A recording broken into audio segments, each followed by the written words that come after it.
Footy Journal's back at the Newcastle United training ground, where myself and Jordan have just been speaking to Eddie Howe. Plenty to take away from that press conference, which is just what you want heading into a weekend game before, a Monday game before, with a free weekend, but not what you want when you've got about 3 minutes to film a video before we get kicked out. So going through it quickly, we'll start with injuries. Jordan, big news, or an update on Kieran Trippier, something we all knew, but he's going to miss the Chelsea game and potentially a few more after that as well.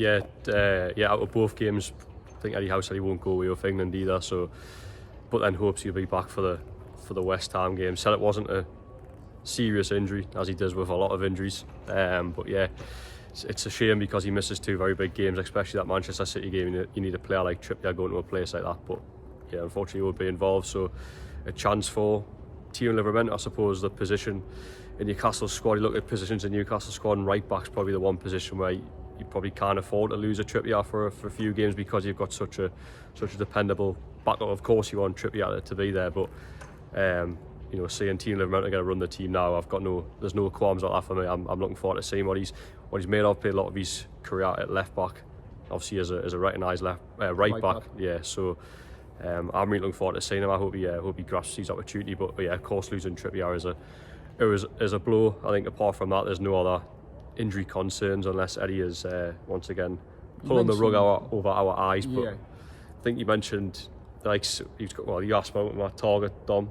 Yeah, Matt Targett is very close, basically. Eddie Howe said, I mean, you'd expect him to make the squad given Trippier will drop out, so there's a place. Eddie Howe said Matt Targett could play, but ideally needs a little more time. But would he have came straight back into the starting lineup anyway?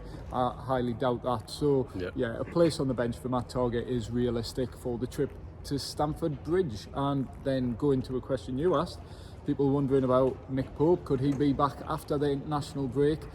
Based on what Eddie Howe said, at least, we might be waiting a little bit longer than that. Yeah, I mean, there's been suggestions that Nick Pope could be back sort of mid to late March, but yeah, going off what Eddie said, I think it's probably going to be looking starter next month, which is a blow. I mean, we've all been for the records of how many goals Newcastle have conceded without Nick Pope. It would be good to get him back quicker.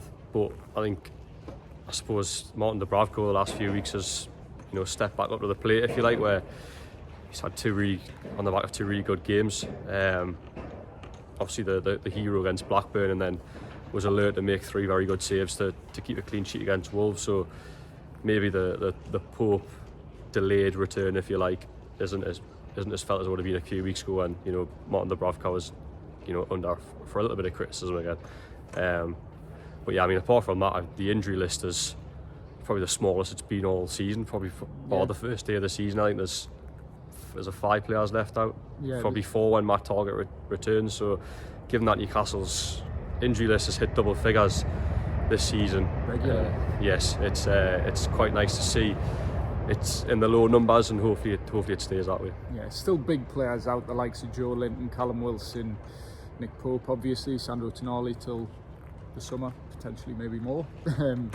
Pending an FA investigation, but won't get into that. But on Joelinton, Eddie Howe was asked about his contract situation. Didn't have an awful lot to say about it. Obviously, it's a big priority for him. He hopes Joelinton can get tied down and stay at the club for the long term, really. And he said he hasn't spoken an awful lot with Joelinton, given he's out injured, but it's obviously a player who Newcastle and Eddie Howe and Joelinton probably, it's something they're all keen to get sorted sooner rather than later. Yeah, I mean, Eddie Howe's been asked a few times about Joelinton now, because there was sort of rumours doing the rounds this week that Joelinton and the club have progressed well with talks. So the question was put to Eddie Howe again, and he did say there was no change, but again reiterate that he was desperate to keep Joelinton. So hopefully, I've always said I think Joelinton would always end up staying. I think you only have to look at his partner's Instagram to realise how settled Joelinton and his family are in the North East. A very young family that as well, so that they won't want to leave. They just Joelinton wants a contract that he feels he deserves for his sort of stand in the squad over the last couple of years, because he has absolutely been a key player. Obviously, we've all spoken about the turnaround from when he signed, and now he is one of Newcastle's sort of top level players, if you like. So he's just a man in what he feel he deserves, and it sounds like the club and Joelinton are getting that little bit closer to get a new contract. And I think that going into summer, there was probably fears. Even Eddie Howe said it himself that there's a possibility Joelinton could have played his last game. I don't think that'll be the case. I think his future will be sorted hopefully, and then even his playing situation actually sounds like he's pushing to get back before the end of the season as well, which would be a nice little boost in the final few games, depending on obviously what Newcastle have got to play for. Yeah, I think Joelinton's probably deserved that new contract, that bumper contract that would see him up amongst the highest earners in Newcastle's squad, because he has been one of the top performers, particularly since Eddie Howe arrived at the club. But then you argue, what is his value in the transfer market if he had a year left on his contract? Which type of clubs would come in for him? Because he is such a unique player. There's a lot of questions, but the big answer will be Newcastle securing him for at least another few years beyond his current contract, which runs until June 2025. And another player whose contract now runs until then, Jamaal Lascelles. Nice bit of positive news. We've discussed this previously, that the public knowledge anyway, Jamaal Lascelles signed a 6-year contract back in 2018, so the assumption was that contract would expire this summer. But as we've spoke about previously, there is a extension that Newcastle, according to Eddie Howe, have now triggered, and that will run for another 12 months by all accounts. No, I'm happy to see Jamaal Lascelles stay. I think this season he's proven to be a very dependable backup, and even when he wasn't playing in the team, Eddie Howe constantly spoke about his sort of leadership and profession behind the scenes. I think to have a player like that in your squad, okay, he probably accepts himself he's not going to play every game a season. Probably Newcastle, you'd suspect what the defensive position will be ones that they look to strengthen this summer. And then even now he's got Fabian Schär and Sven Botman ahead of him as well. So he probably realises that he's not going to play every game. But if he's fine with that, and Newcastle need a good squad, he is an ideal member to have in it, because to see he's very, very dependable. I think in the games he played between September and December, I thought he was excellent. I think he maybe had a couple of bad games there and then, but that reflects a lot of the team as well. So I think to have Jamaal Lascelles around, I think it's only a positive thing. I don't think anyone would be turning the nose up at that. I think it's a no-brainer. If Jamaal Lascelles is happy to sort of accept that he's a squad player rather than a start 11 player, then I think it's a great bit of business from Newcastle to trigger that extension. No, I agree. I think as long as Jamaal Lascelles, like you say, is happy with that squad role, I think as backups come, he's a player who could probably play, if his level is probably a bottom half Premier League team. Yeah, if that's too disrespectful, but those are the type of players you want to be your squad players, and that's if Newcastle have ambitions to maintain their sort of European standing, then Jamaal Lascelles is an ideal type of squad player, a leader behind the scenes, and an effective player when on the pitch at times as well. We'll go back to, as Jordan said, that run he had in the side. Paris Saint-Germain, come back to that game at St James's Park, he was excellent against Chelsea.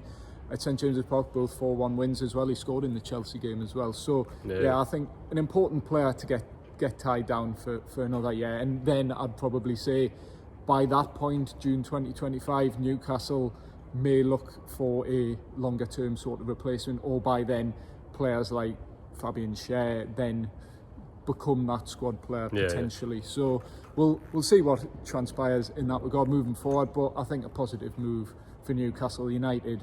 But it does leave the question, the players who are now out of contract, the first team players who are out of contract this summer, which, as I understand, are Mark Gillespie, Loris Karius, Matt Ritchie and Paul Dummett, which, I mean, with all due respect, are the players you probably want to be out of contract this summer. Well, yeah, you look through that list there, you got your likes, your Paul Dummett and Matt Ritchie, and even Mark Gillespie probably goes in that category as well, of sort of big characters, big voices, great in the dressing room, camaraderie, excellent.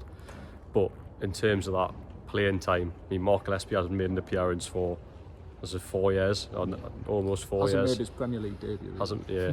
So, as a fourth choice keeper, I suppose if he's happy to be without sounding disrespectful, but he pretty much is the warm-up goalkeeper at this present moment. He's the 4th choice. He's been named on the bench a couple of times this season, but that's because of the injury crisis. But his role effectively is to warm up the goalkeepers before a game, before a match. So do you keep at it? Do you keep him around? I suppose in terms of wages, he's probably one of the lowest earners, I'd imagine, given his status in the squad, etc. So does Eddie Howe look at it and go, well, there's a senior goalkeeper there who is again happy to be a 4th choice and in many ways follow his boyhood club around the country?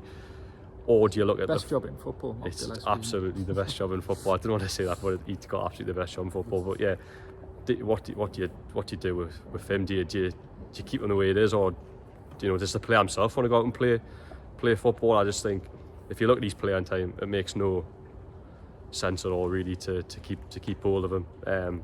Are you best off giving an opportunity to one of the younger goalkeepers? Yeah.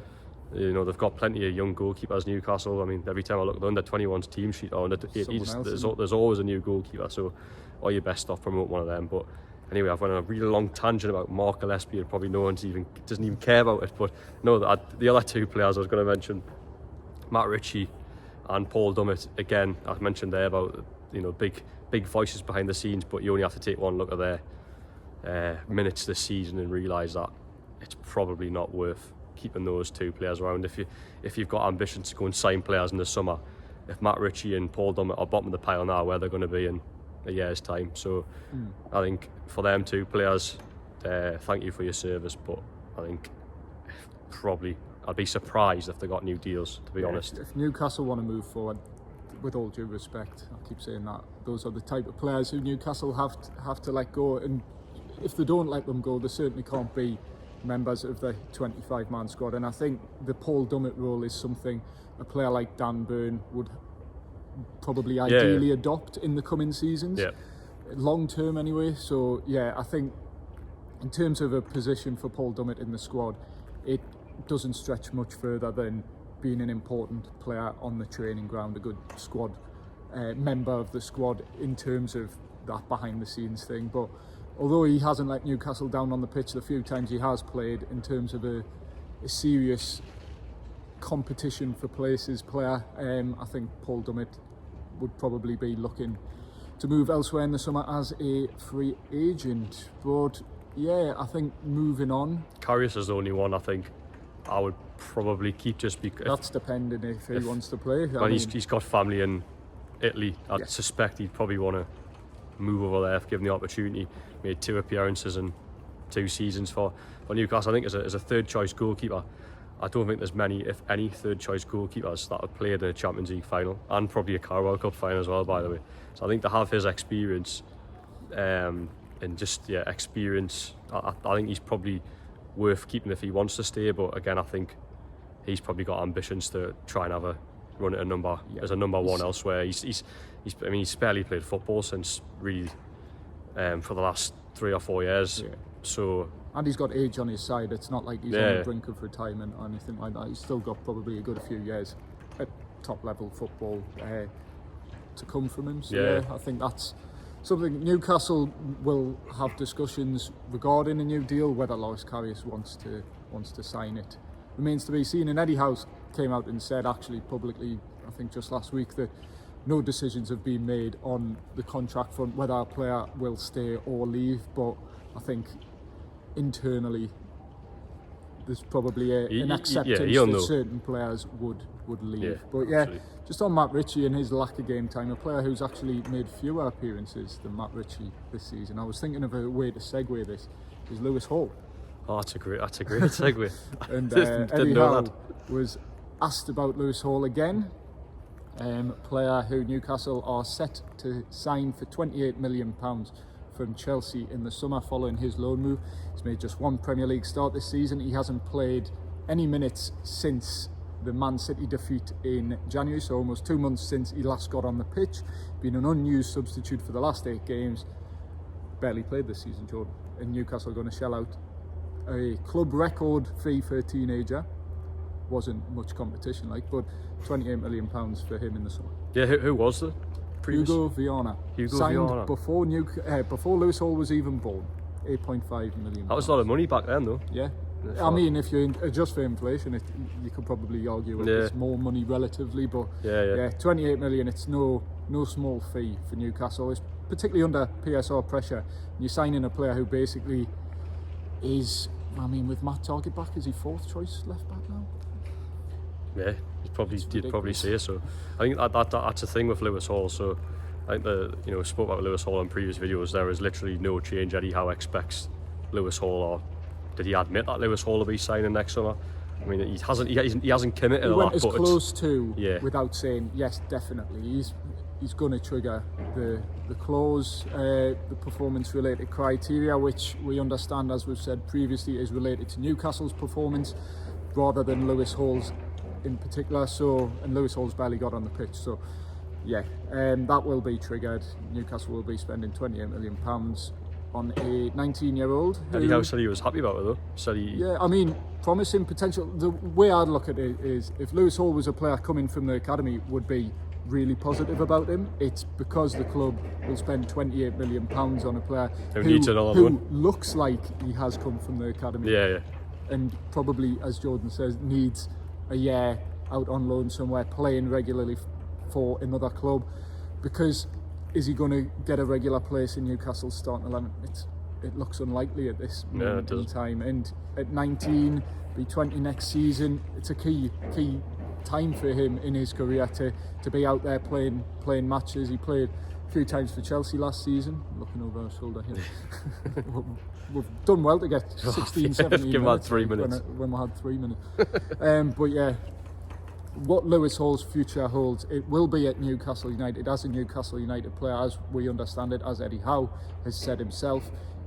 But what decision Newcastle will make once he becomes a permanent player, I personally think there's a good chance he will be loaned out in the summer, and that's a decision the club will have to make. Yeah, I think so as well. I think I don't get how a player goes from making so many little appearances this season to then being 1st choice left back next season. He would have to be even to go from 4th choice left back to 2nd choice left back, he'd have to have an unbelievable pre-season or do something different than what he's doing now, because at this moment in time, we'll go back to what Eddie Howe said a few weeks ago about Joe White. Now he said he trusts him, he's really impressed him in training.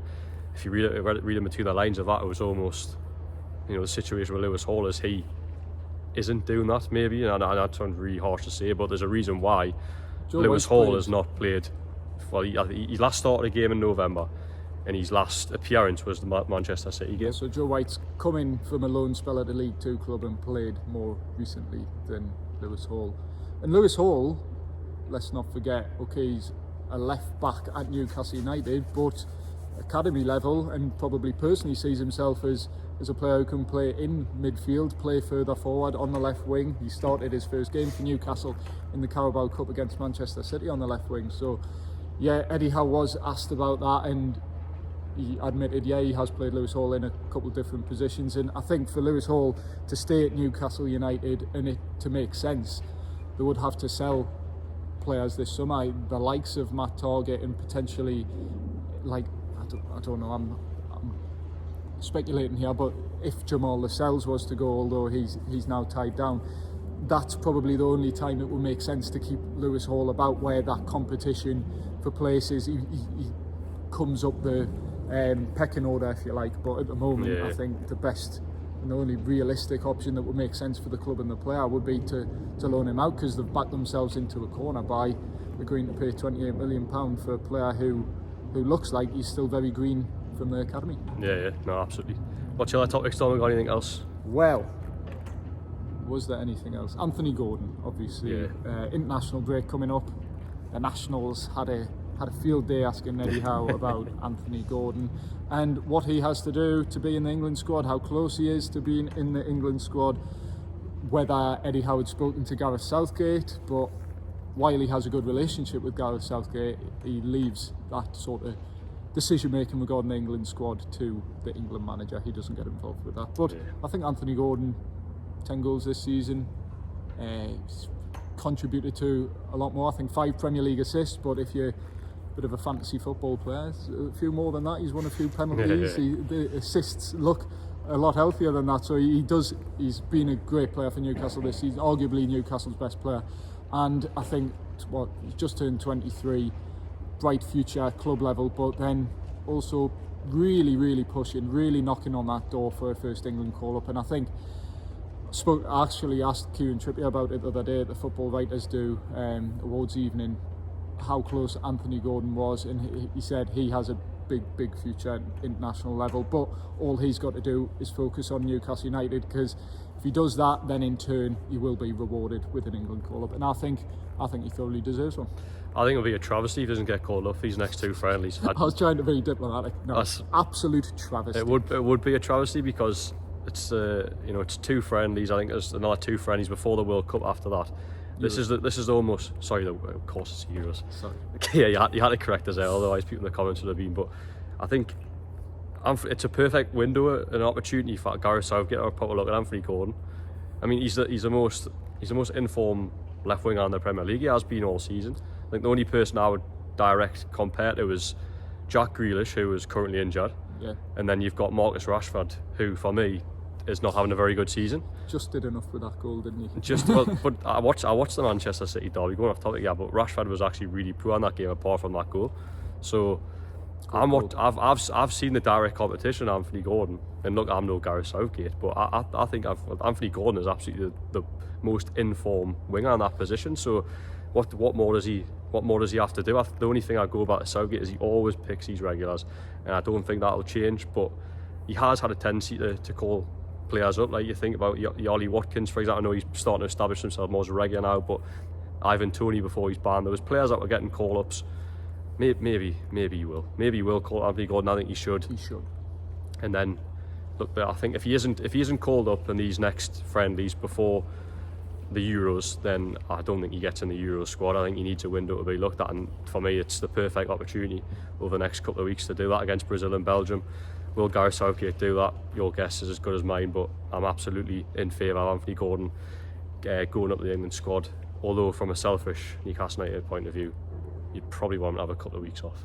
Probably, yeah, because he's been, Eddie Howe doesn't like this term, he has been flogged this season. He's played most weeks. I think the only time he hasn't played, even though he's picked up injuries, was when he was suspended. So yeah, Anthony Gordon, he's going to keep playing. Obviously he's still under threat of suspension, but he'd need 2 bookings in Newcastle's next 5 games, which hopefully he can avoid, because he's been quite well disciplined in recent weeks, as has Bruno as well. But going off topic, I think Anthony Gordon, this is an important international break, because it's really the last one where you can play your way into the England squad. The next one is so close to the Euros, where Newcastle play that friendly against Bosnia at St James's Park. Gareth Southgate's mind will probably be already made up, and it'll just be those final few tweaks. So if Anthony Gordon has any realistic chance of going to the Euros in Germany this summer, I think he has to be in this England squad, and I think he would thoroughly deserve a place in it, because he has been terrific for Newcastle. And Newcastle's form did dip, and Anthony Gordon became a little bit less effective maybe a few weeks ago, but has really come back strong, played well, and put in a good performance, good shift against Wolves last weekend in Stamford Bridge coming up. That was the place he scored his first Newcastle goal, so expect him to start on that left wing and hopefully put himself firmly, if he hasn't already, in Gareth Southgate's thoughts for the England squad, which will be announced next Thursday. So yeah, to end, I guess, Chelsea on Monday, big game, as they all are. Big game. But it's another game in that, as we've dubbed it, that mini league. Yeah. Chelsea 4 points behind Newcastle with a game in hand. If Newcastle can pick up their first win at Stamford Bridge since 2012, they'll go a whole lot further and they'll look a whole lot better in terms of that European qualification race that they're in, with the likes of Chelsea, West Ham, Brighton, even Wolves, who they beat last weekend. So yeah, it's even the game after Chelsea as well, West Ham. It feels like now Newcastle are in that little period where they could almost, you suspect, if they can get a win at Chelsea and then West Ham, 9 points on that, it probably puts them firmly in contention for them European spots. So I think the Wolves win was important. I think as long as Newcastle don't lose at Chelsea on Monday. I think 4 points on them 2 games is very, very good. And then that West Ham United game is a big one because, as I mentioned, they're in that league table. So it's a big few weeks coming up for Newcastle. It's we've been quite critical in recent weeks of how the performances have sort of played out, but that Wolves game hopefully will inspire a little bit of confidence again. Is that the door? No. Sending us a message. It is. The ghosts at the training camp. It's Eddie Howe's ghost or something. I don't know. Anyway, so it's a big game in the context of the league table. I think when you play teams around you, it almost is it's a little bit more important, because if you lose out, your team gets more points on you. So yeah, for me, it's a big game, and I'm going to Stamford Bridge a little bit more confident in what I have been in recent weeks. I think Chelsea have been very hit and missy, so Newcastle have got nothing to fear. If that Wolves game can start a little run of Newcastle showing their best form again, then hopefully they should have too much for an inconsistent Chelsea side. Yeah, it was this time last year, just before the international break, when Newcastle went through a rough patch, relatively speaking, around that January, February time, and then just before the international break picked up a couple of wins against Wolves and then against Nottingham Forest. So if they can do that, it sets them up nicely after the international break. Obviously they've got a big game against Man City in the FA Cup, but this could set them up well for a strong end to the season, and with players coming back, then who knows what can happen, and we'll certainly be feeling a lot more positive heading into the final 10 games. But yeah, we'll be back, joined by Liam Kennedy at Stamford Bridge, hopefully anyway. Monday night, it's a little bit more tricky than the weekend games, but yeah, we'll be there, myself and Jordan, hopefully joined by Liam. And if you like what we do, please remember to like, comment, share, subscribe, do all that for all your Geordie Markham. Geordie Journals content. Keep it that. Ring the bell. Cheers.